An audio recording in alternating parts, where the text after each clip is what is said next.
Let me take the friction from your lips. And I'ma love you, girl, the way you need.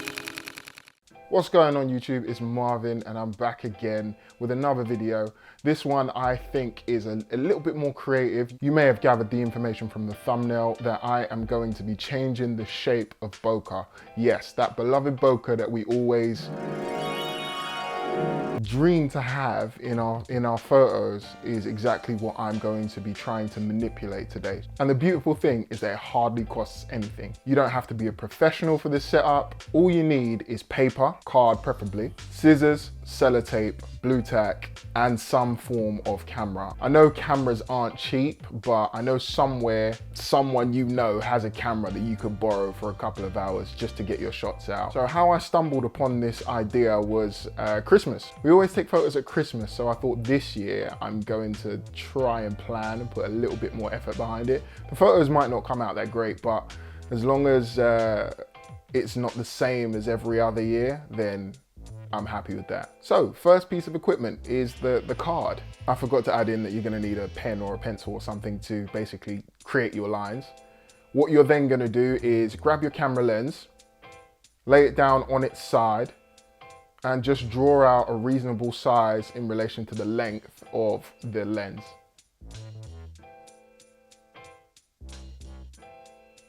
What you're then gonna do is cut it, then wrap it around the lens. I would probably leave a couple of millimeters space after doing so. I tried it yesterday and I did it too tight and it was a nightmare to take off again. So leave a couple of millimeters in between. That way you can slide it on and off very easily. Once you've done that, once you've found that point, grab your sellotape and sellotape around the paper or card that you have attached to your lens. After this is complete, what you're gonna want to do is face your lens flat down on the piece of card or paper. Make sure that you are being careful of your lens because you do not want to scratch it. So I would recommend maybe grabbing a pencil and just going around it so that it's nice and soft and doesn't dent anything. Once you've drawn that circle, make a couple of extensions or flaps, I like to call them, on top. That way you don't have to worry about getting that filter in the right place whilst focusing and getting your model in the correct position.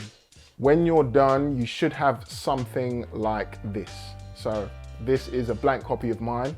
To find, I know it's not exactly in a circular shape and it's not perfect and spot on, but what you're gonna try and do is find the middle point. That's where your lens is gonna open up.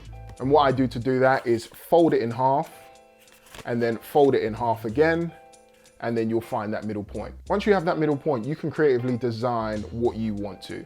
So yesterday I started off with a Christmas tree. Then I went with a diamond, which is currently on my other camera, and I'll show you what I'm doing with that in a moment. And then M cut this. She cut a smaller version, which was really good actually. I just felt like it was kind of creating too much of a vignette. So I asked her to make it a little bit bigger. It did allow the vignette to kind of move away, but then at the same time, it took away from that creative look. The star looked like a sun flare. I'll leave them both on the sides. Which one do you prefer? So after you've got something like that done, what will then happen is you will put this over the top of the lens. Sometimes it might not work. The first time I tried this, it just didn't work. Now, it all comes down to, pardon me, focusing distance and the size that you cut out. So I cut the one that I just put over the lens for my other lens. And this is a wider lens. So I'm gonna have to cut the shapes completely different to get better results. So I take you over to camera 2 and I've got a little rig set up here. So Em bought these lights for me last year and I haven't really used them until now. And I'm sure you can see, even with some of the lights that are behind me, I'm sure you can see the diamond shape that you are getting out of the lights. Now that's because I cut a diamond out yesterday. So yeah, self-explanatory really. Sometimes it is hard to cut the pattern straight. So if you do have a shape cutter or you do have a Stanley knife that can cut things out and you can measure it out, even better, you're gonna get better results. So that was a pretty mild example. Let's see if the trees look any better before I go. So I've changed my filters over to the tree one now, which ideally I wanted to use for the portrait orientation, but for the sake of showing you guys what's going on, here's what it looks like.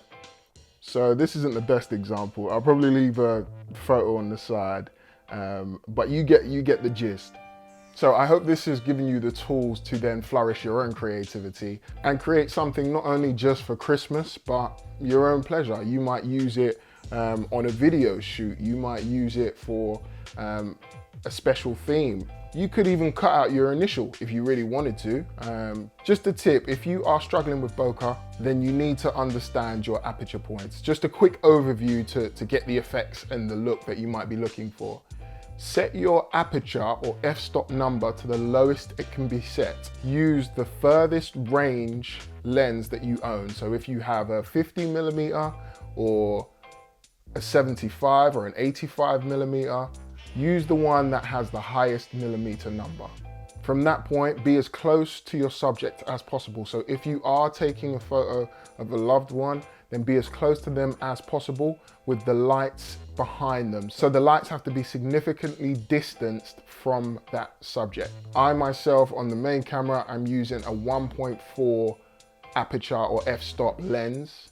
And although it's only a 16mm and it's really close and can see really wide, there is only less than a meter's gap in between myself and the blurred out background. And that's due to the aperture. So what I'm trying to say is if you mix those two things together, you'll get the best results out of your work. If you have any questions, then please feel free to leave them down below in the comments. Alternatively, hit me up on Instagram where I'll be more than happy to share my results, which you'll see on my feed, and how I got to that stage. If you like reviews like this, please, this is a brand new channel. Log in or make an account. It's only a Gmail account on YouTube. Subscribe. Like I said, leave me comments, leave me feedback. It's all gonna help me continue to grow this channel. It's gonna give me the motivation to keep going on. Press the notification button, which is the little bell. It will let you know when I upload again. Leave a like if you really like this video. Leave a dislike if you didn't like it. Engagement helps me continue. Until then, I look forward to speaking with you all soon. Peace.